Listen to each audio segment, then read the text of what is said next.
Hi friends, this is Uma. இன்னைக்கு நம்ம சேனலில் நம்ம முருகப்பெருமானுடைய தகவல்களை டிஸ்கஸ் பண்ண போகிற டாபிக் என்ன அப்படின்னா, முருகரின் சிறப்புகள் என்னென்ன, அதுதாங்க இன்னைக்கு நம்ம டிஸ்கஸ் பண்ண போகிற டாபிக். ஸோ வாங்க வியூவர்ஸ், நம்ம டைரெக்டாக டாபிக்குள்ளே போயிடலாம். ஃபஸ்ட்டு பாயிண்ட் என்ன பார்த்தீங்கன்னா, சிவபெருமானுடைய மறு அவதாரம் முருகர். இதுவே முருகப்பெருமானுக்கு உரிய சிறப்புகளில் மிகச்சிறந்த சிறப்பு. ஏன் சிவபெருமானை முருகப்பெருமானுடைய அவதாரமாக நம்ம சொல்கிறோம் அப்படிங்கிறத நான் அடுத்தடுத்து உங்ககிட்ட டிஸ்கஸ் பண்ண போகிற பாயிண்டில் உங்களுக்கு புரியும். சிவபெருமானுடைய இரண்டாவது புதல்வன் முருகப்பெருமான், சிவபெருமானுடைய மறு அவதாரமும் முருகர் தான். இப்போ பார்த்தீங்களா, இந்த பாயிண்ட்டை பண்ணி பார்த்தீங்கன்னா, சிவபெருமானுடைய மறு அவதாரம் ஏன் சொல்கிறேன் அப்படிங்கிறது உங்களுக்கு புரியும். இப்போ சிவபெருமான் கடவுள் நீங்கள் எடுத்துக்கிட்டீங்கன்னா, முறைகளும் 63 அடியார்களும் இருக்கின்றன.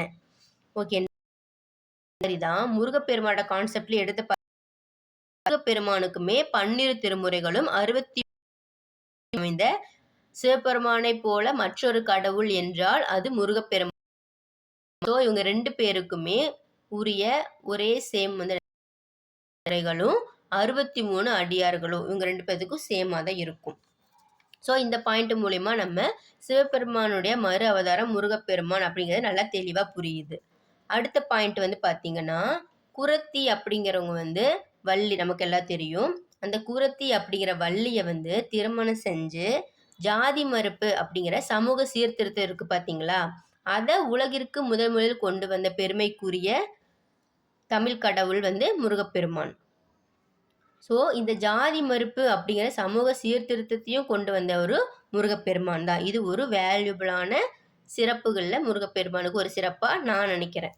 அடுத்தது, தமிழில் நிறைய புராணங்கள் இருக்குங்க, அது நம்ம எல்லாருக்குமே தெரியும். ஆனால் எத்தனை புராணங்கள் இருந்தாலும் தமிழில் அளவிலேயே பெரிய புராணம் அப்படின்னா அது என்ன புராணம்னு கேட்டிங்கன்னா, முருகப்பெருமானுடைய சிறப்பை சொல்கிற கந்த புராணம் தான். ஏன் எல்லா புராணங்களையும் வச்சு தமிழில் அளவில் பெருசாக கந்த புராணத்தை சொல்கிறோம் அப்படின்னா, கந்த புராணத்தில் மொத்தம் 10,345 செயல்கள் அடங்கியிருக்கு. மற்ற எந்த புராணத்துலையுமே இவ்வளோ செயல்கள் அடங்கியிருக்காது. ஸோ இவ்வளோ 10,345 செயல்களை அடக்கி இருக்கனால தமிழ்லையே அளவில் பெரிய புராணம் அப்படிங்கிறது கந்த புராணம். அதில் நமக்கு எந்த டவுட்டும் இல்லை. நெக்ஸ்ட் பாயிண்ட் பார்த்தீங்கன்னா, ஓம்கார அப்படிங்கிற பிரணவ பொருள் இருக்குங்களா. ஓம் அப்படின்னா பிரணவ பொருளாக நமக்கு எல்லாருக்கும் தெரியும். அந்த மாதிரி ஓம்கார அப்படிங்கிற மந்திரத்தோட பொருளை தன்னுடைய தந்தைக்கு உபதேசித்த சிறப்புக்கு உரியவரும் முருகப்பெருமான் தான். நார்மலாக பார்த்தீங்கன்னா, பேரண்ட்ஸ் என்ன சொல்கிறாங்களோ நீங்கள் கேட்கணும் அப்படிங்கிறது பொதுவாக நம்ம எல்லாருக்கும் ஒரு இயல்பு. ஆனால் அந்த பாயிண்ட்டையே முறியடிச்சிருக்காரு முருக. ஸோ என்னன்னா, பிள்ளைகளோட நல்லுரைகள்லையும் பெற்றோர்கள் எந்த ஒரு பாரபட்சமும் இல்லாமல் கேட்டு பயன் கொள்ள வேண்டும் அப்படிங்கிற ஒரு புது நெறிய உலகுக்கு வழங்கியவரும் முருகப்பெருமான் தான். அதனால தான் தந்தைக்கே உபதேசித்த பெருமைக்கு உரிய ஒரே கடவுள் முருகப்பெருமான் தான். ஸோ முருகர் நமக்கு என்ன சொல்ல வராருன்னா, குழந்தைங்க நல்லுரைகள் சொன்னாலும் நீங்கள் பேரண்ட்ஸாகவே இருந்தாலும் அது நீங்கள் கேட்டு தான் பயன் பெறணும் அப்படிங்கிறத பாயிண்ட்டை நம்ம லைஃபுக்கு அப்ளை பண்ணிக்க சொல்கிறாரு.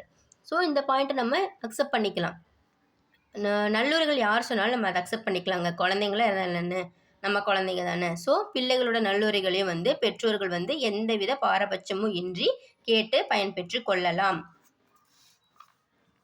அடுத்த பாயிண்ட் பாருங்க, இதுவும் கிட்டத்தட்ட முருகப்பெருமானுக்கும் கான்செப்ட் ஒரு மாதிரி தான் வரும். ஒரு சின்ன சேஞ்சஸ் தான் இருக்கும். என்னன்னு பார்த்தீங்கன்னா, சிவபெருமான் ஏமநாத பாகவதன் அப்படிங்கிறோட செருக்கை அடக்கினாரு. இதே மாதிரி தான் முருகப்பெருமானும் ஒருத்தரோட செருக்கை அடக்கியிருக்காரு. அவங்க பேர் என்ன பார்த்தீங்கன்னா, குணவீர பண்டிதன். சிவபெருமான் ஏமநாத பாகவதன் அவரோட செருக்கை அடக்கினாரு. அதே மாதிரி குணவீர பண்டிதன் அவரோட செருக்கை முருகப்பெருமான் திருச்செங்கோட்டில், ஓகேங்களா, திருச்செங்கோட்டு நம்ம எல்லாருக்கும் தெரியும். திருச்செங்கோட்டில் அடக்கிய பெருமைக்குரிய கடவுள் முருகப்பெருமான். ஸோ இந்த பாயிண்ட்ஸ் கிட்டத்தட்ட சேமாக தான் இருக்குது. பட் வந்து அந்த நேம் தான் டிஃப்ரெண்ட்டாக இருக்குது. அடுத்தது இன்னொரு கான்செப்ட்டும் வந்து சேம். இவங்க 2 பேத்துக்கும் கிட்டத்தட்ட ஒரே மாதிரி தான் இருக்குது. என்னன்னு பாருங்கள். சிவபெருமான் வந்து தன்னோட அம்மாவா வந்து ஒருத்தவங்களை வந்து தத்தெடுத்துக்கிட்டாரு.